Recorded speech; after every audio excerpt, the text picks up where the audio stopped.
Yeah, I'm DIANE MACEDO. Thanks for streaming with us. Ukraine's capital city of Kyiv is under attack as Russian troops continue their assault on the country. Overnight, large blasts were reported in the city center as residents who stayed are under curfew and trying to seek shelter from the threat of bombing. Ukraine President Vladimir Zelensky is also vowing to stay in the capital despite saying that, quote, enemy sabotage groups have entered the capital and are marking him as target number one. But many Ukrainians are trying to leave. More than 100,000 have already crossed the border into Poland, according to Poland's deputy interior minister. Some walked for miles through the night in the freezing cold, while others traveled by train, car, or bus. And back in Ukraine, concern over Russian saboteurs has the Ukrainian Security Service announcing tighter checks and controls at all hospitals and healthcare facilities, accepting wounded military personnel and civilians. And the United States is now levying hefty sanctions, against not just Russia, but also Vladimir Putin. Several of Russia's most important institutions, including its largest banks, have been hit with debilitating sanctions. And a White House official has confirmed overnight that even though there's no visa ban on Putin as of yet, Putin's travel to the U.S. has been restricted. Let's bring in ABC News senior investigative reporter Aaron Katersky in Lviv, Ukraine, ABC News' Phil Lipoff in Lublin, Poland, and ABC News White House correspondent Mary Alice Parks traveling with President Biden in Delaware. Aaron, I'd like to start with you. What's the latest on how things are progressing there as Ukraine, especially now as we head into night there? Yeah, darkness has now fallen. It's been a rather tense day, especially in and around the capital of Kyiv, which has endured aerial bombardment. There's been heavy fighting in the streets, even an errant missile that hit a residential high-rise building, simply terrifying for civilians and causing even more of them to get on the road and towards safer ground, an arduous journey. I just met here in Lviv a family from Fort Worth, Texas, teachers at a university in Kyiv. They finally made the decision with their two kids that it wasn't going to be safe. They were dragging their suitcases along the bumpy cobblestones of this ancient city toward a bus to hopefully take them to one of the international borders where they're going to wait for hours with others trying to get out. As darkness falls, Ukrainians remain defiant. President Zelensky has been on social media posting messages of encouragement, saying that the Ukrainians are not going to lay down their arms, but are going to fight. The call has gone out for civilians to protect their own neighborhoods. We saw guys today filling sandbags and stacking tires, these kinds of checkpoints along their streets, and also filling bottles with gasoline to make Molotov cocktails in case any Russian troops should advance here. And Phil, as Aaron's talking about these people who are trying to leave, we know hundreds of thousands are trying to flee the country, and many of them are heading to Poland, where you are. So what are you seeing at the border there?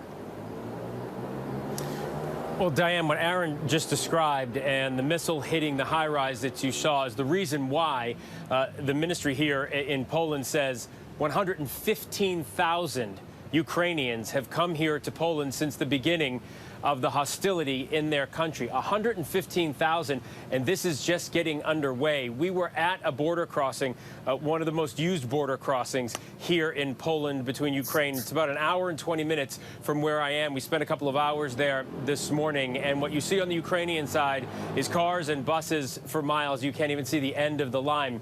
What you see on the Polish side is not as much chaos and uncertainty as you would think. Well, the uncertainty is there, but not the chaos. The Polish authorities are doing this very orderly on the Polish side of the border.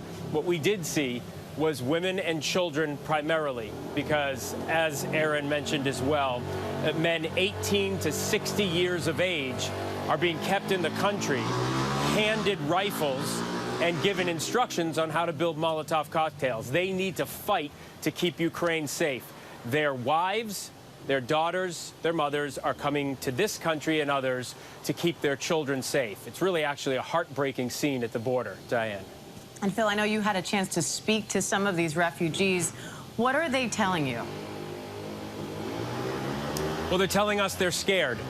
They're uncertain about their future. There are 2 million Ukrainians already living here in Poland, so many of the 115,000 that have crossed the border already have family and friends somewhere to go, but a lot of them don't. I spoke to one woman who has 3 young children. She said goodbye to her husband at the border, gave him a hug and a kiss, and took her 3 kids into this country where she knows no one and doesn't understand what her future is going to be like. And just quickly, Diane, I spoke to an 82-year-old man who was moving very slowly.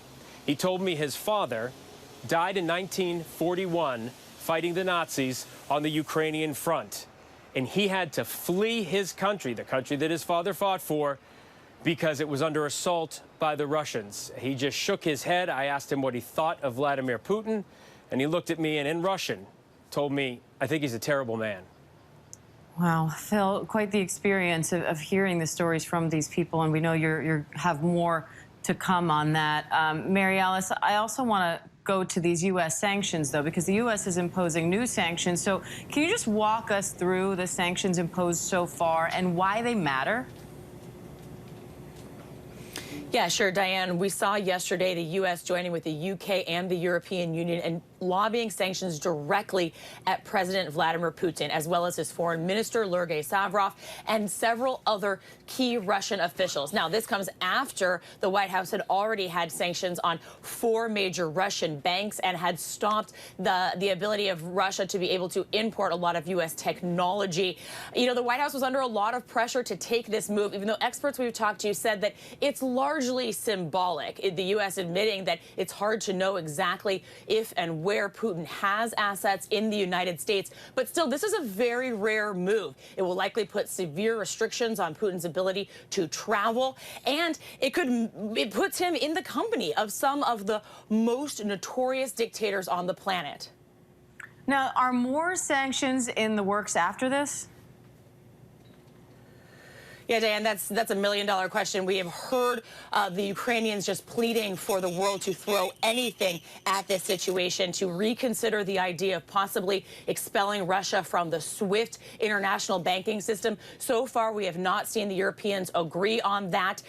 We know that they're continuing to debate and negotiate that. And the White House has been hinting at the idea that they might still have some more sanctions still to roll out, but they're trying to do this in lockstep with European partners. At almost every stage, the U.S. has been announcing sanctions in coordination with Europe and NATO allies. At the same time, they feel like it will be the most effective, have the best chance at possibly inflicting pain on Putin and changing his calculus if it's done all together. And then, of course, overnight, we also heard this new announcement, not just sanctions, but the White House green-lighting an additional $350 million in immediate military assistance. That brings the total of U.S. military assistance to Ukraine this last year to over $1 billion.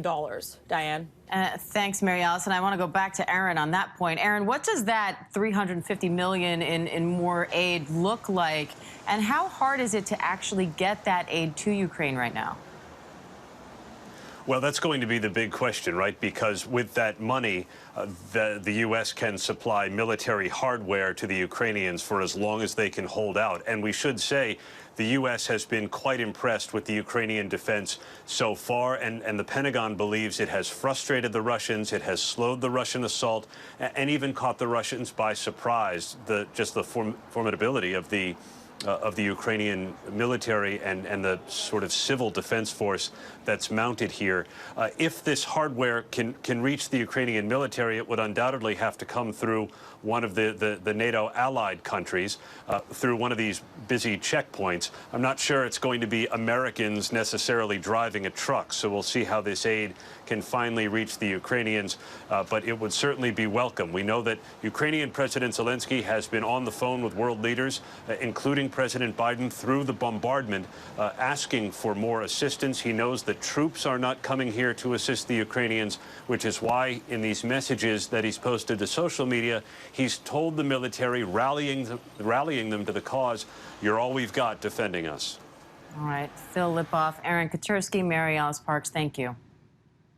And as Russian forces make their way toward the Ukrainian capital, this conflict is also impacting the global economy. Russia is among the world's top oil producers, and any reduction in global supply will drive prices higher. Svetlana Salashuk, foreign policy advisor for Naftogaz, the largest national oil gas company of Ukraine, is joining me now for more on that part of this story. Svetlana, you're also a former member of the Ukrainian parliament and foreign policy advisor to the Deputy Prime Minister of Ukraine on European integration. So before we get into the economy side of things, I first just want to get your reaction to everything that's unfolded over the last few days. I'd like to say that what Putin is doing, it's a terrifying act of state terrorism. It's a blow not on Ukraine, but on Europe, on democracy, on human dignity, on human rights. And that is why Ukrainians saying today that the whole world has stood up to him. At the same time, I'd like to say that Ukrainian president showing incredible leadership.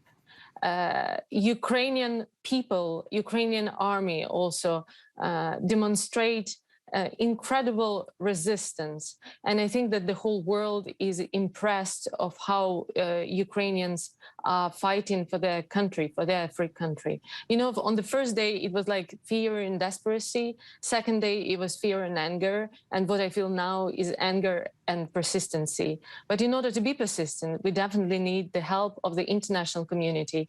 And the sanctions, the response that we have seen so far is pretty strong, but I think it can be even stronger. You probably know that actually the Minister of Foreign Affairs of Ukraine, Dmytro Kuleba, has announced a couple of hours ago that European leaders agreed to ban SWIFT from Russians. So my message here would be that actually it's working. Unity is working. And yes, we can. If we unite our efforts, we can come up with strong, really strong response against Putin aggression. Now, we saw stocks fall and oil prices rise in response to the initial invasion. What other short and long-term economic impacts do you think we can expect as the attack continues, not only in Ukraine and the surrounding areas, but around the world? Well, it's of course, it will be a big economic damage, not only on Ukraine, however, for Ukrainians will feel it in a most dramatic way, but I think on the whole world. Even before Putin invaded, having 150,000 troops around Ukraine didn't help foreign investors to think that they should come to Ukraine and invest and keep their money and so on. Now, country is devastated, obviously. With energy, it's a particular also sphere where Europe is particularly vulnerable. Why? Because 40% of its energy resources are coming from Russia. For many years, Ukrainians, as other smaller countries like Baltic states, but also Georgia, Poland, have been talking about that we need to make sure that we are decreasing the dependency on Russia and restricting its monopoly on energy, bringing energy resources to Europe, because we know that Putin has been using gas, has been using energy as a geopolitical weapon, and now we can definitely witness it. Preceding this aggression, we have seen unprecedented gas deficit in Europe, and it was kind of a blackmail of Putin to certify Nord Stream 2.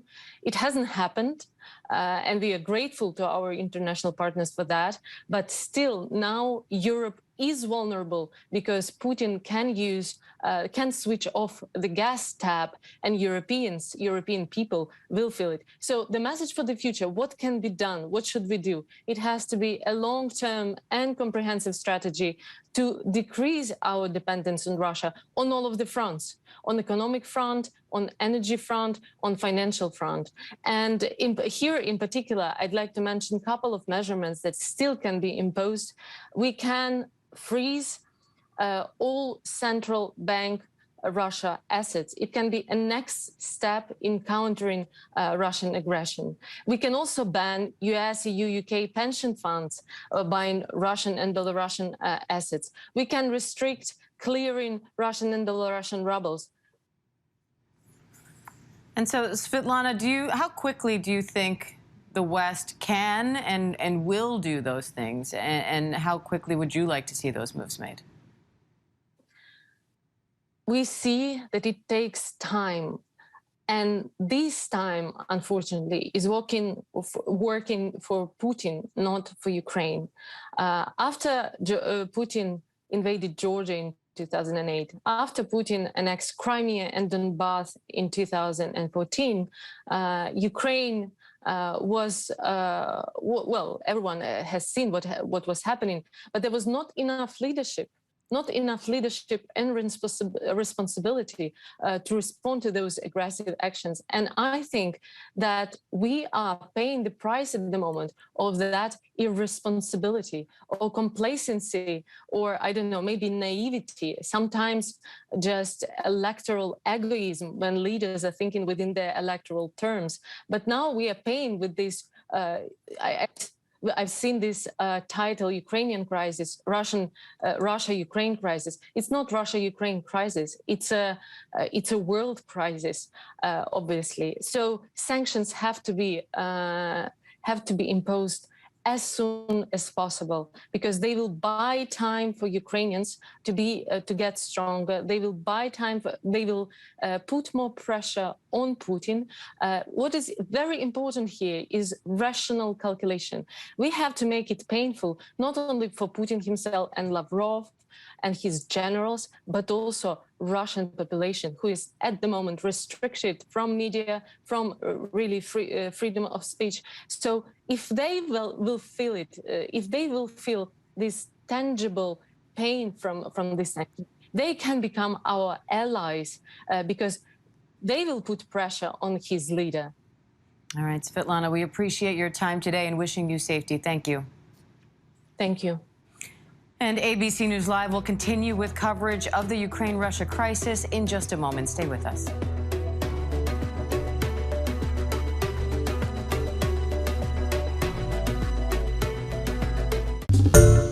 Hi everyone, George Stephanopoulos here. Thanks for checking out the ABC News YouTube channel. If you'd like to get more videos, show highlights, and watch live event coverage, click on the right over here to subscribe to our channel, and don't forget to download the ABC News app for breaking news alerts. Thanks for watching.